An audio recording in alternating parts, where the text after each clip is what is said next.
ជម្រាបសួរពុកម៉ែបងប្អូនទាំងអស់គ្នាថ្ងៃនេះសូមចែករំលែកជូនពុកម៉ែបងប្អូននៅស៊ុបជំនួយសុខភាពមួយគឺស៊ុបក្រពះជ្រូកជាមួយម្រេចគ្រាប់ដែលជាស៊ុបក្តៅហឹលនិងមានរសជាតិស្រាលគេនិយមពិសានៅរដូវភ្លៀងនិងរដូវត្រជាក់ស៊ុបក្រពះជ្រូកនេះមានអត្ថប្រយោជន៍ជួយសម្រួលដល់សុខភាពផ្លូវដង្ហើមដំណើរឈាមរត់សុខភាពរំលាយអាហារ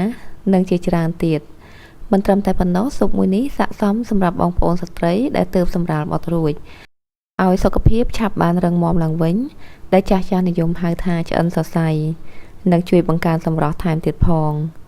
ដើម្បីកុំឲ្យខាតពេលយូរយើងចាប់ផ្ដើមរៀបចំគ្រឿងផ្សំជាមួយគ្នាថ្ងៃនេះយើងមានក្រពះជ្រូក2ដែលមានទំហំធំល្មមក្រពះ2នេះមានទម្ងន់900ក្រាមបងប្អូនជ្រើសយកក្រពះជ្រូកដែលស្រស់និងមានទំហំរាងធំបន្តិចទើបមានរសជាតិឆ្ងាញ់ដោយសារវាមានសាច់ក្រាស់សម្រាប់ការលាងសម្អាតក្រពះជ្រូកគឺជាចំណុចសំខាន់នៅក្នុងការចម្អិនស៊ុបមួយនេះដោយត្រូវលាងឲ្យបានស្អាតរំអិលទើបស៊ុបរបស់យើងមានរសជាតិឆ្ងាញ់យើងអាចលាងដោយប្រើសាច់ជូរអំបិលឬម្សៅមីមួយណាក៏បានតាមដែលបងប្អូនមាននៅផ្ទះតែបើបងប្អូនមានសាច់ជូរឬម្សៅមីគឺកាន់តែល្អព្រោះអាចលាងរំអិលបានឆាប់ជ្រះជាងអំបិលថ្ងៃនេះខ្ញុំសូមបង្ហាញរបៀបលាងដោយប្រើម្សៅមីដោយយើងរោយម្សៅមីនៅលើក្រពះជ្រូករួចត្រដុសម្សៅនោះជាមួយក្រពះដោយមិនចាំបាច់ដាក់ទឹកនោះទេសម្រាប់ការសម្អាតដោយប្រើសាច់ជូរឬអំបិលក៏ប្រហាក់ប្រហែលគ្នាដែរ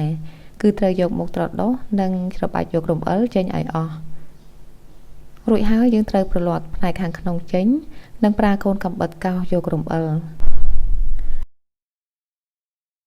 ក្រពះដែលបានលាងស្អាតល្អពេលច្បូតដូចនេះគឺមិនមានរំអិលមកជាមួយទៀតទេ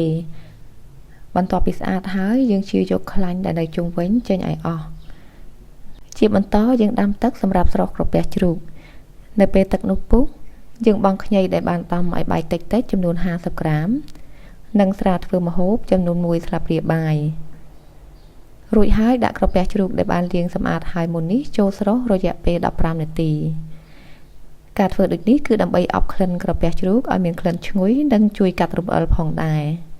នៅពេលស្រុះអាចត្រឡប់ក្រពះជ្រូកទៅម្ខាងទៀតដើម្បីឲ្យទឹកបានចូលដល់ក្រពះនិងស្រុះបានសព្វសាច់ល្អរយៈពេល15នាទីបានកន្លងផុតទៅហើយ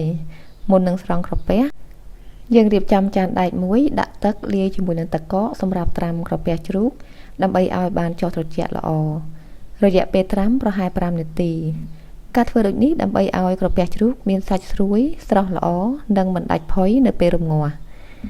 ពេលក្រពះជ្រូកបានចុះត្រជាក់ល្អហើយយើងស្រង់យកមកកាត់ចេញជាដុំតូចល្មមនៅពេលកាត់បងប្អូនអាចបញ្ឆិតកាំបិតបន្តិចដើម្បីជួយបង្កើនសោភ័ណភាពនិងជួយឲ្យសាច់ឆាប់ផុយផងដែរចំពោះទំហំតូចឬធំគឺទៅតាមចំណូលចិត្តបន្ទាប់មកចាក់ប្រេងចំនួន1ស្លាបព្រាបាយចូលទៅក្នុងខ្ទះនៅពេលដែលប្រេងឡើងក្តៅបន្តិចយើងបន្ថែមខ្ញីចំនួន50ក្រាមគល់ខ្ទឹម5គុំម្រេចម៉ដ្ឋចំនួន1ក្រាមអំបិល10ក្រាម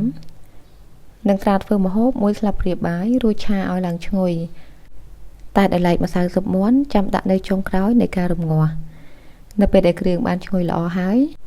យើងចាក់ក្រពះជ្រូកចូលឆាជាមួយនឹងគ្រឿងផ្សំទាំងនោះដើម្បីអប់ក្រពះជ្រូកឲ្យមានក្លិនឈ្ងុយមុននឹងដាក់រំងាស់ជាមួយទឹកស៊ុបហើយបងប្អូនកុំរំលងវិធីនេះព្រោះវាជាគន្លឹះសំខាន់ដើម្បីឲ្យស៊ុបរបស់យើងមានក្លិនឈ្ងុយនិងធ្វើឲ្យទឹកស៊ុបរបស់យើងមានពណ៌សថ្លាល្អផងដែរបន្ទាប់ពីឆាទៅមកបានមួយសន្ទុះហើយយើងឃើញថាក្រពះជ្រូកនិងគ្រឿងផ្សំបានចូលរសជាតិគ្នាល្អហើយយើងអាចចាក់ក្រពះជ្រូកនោះចូលទៅក្នុងឆ្នាំងរំងាស់ស៊ុបឆ្នាំងដែលល្អបំផុតសម្រាប់រំងាស់ស៊ុបគឺជាឆ្នាំងដែលធ្វើពីដីឬប៉ុកសាឡែនព្រោះវាអាចកាន់កម្ដៅនិងរក្សាជាតិពៅបានល្អរួចហើយយើងបន្ថែមម្រេចគ្រាប់ចំនួន5ក្រាមគ្រាប់កៅគី5ក្រាមនិងពុទ្រាក្រៀមចំនួន6គ្រាប់ឬ20ក្រាម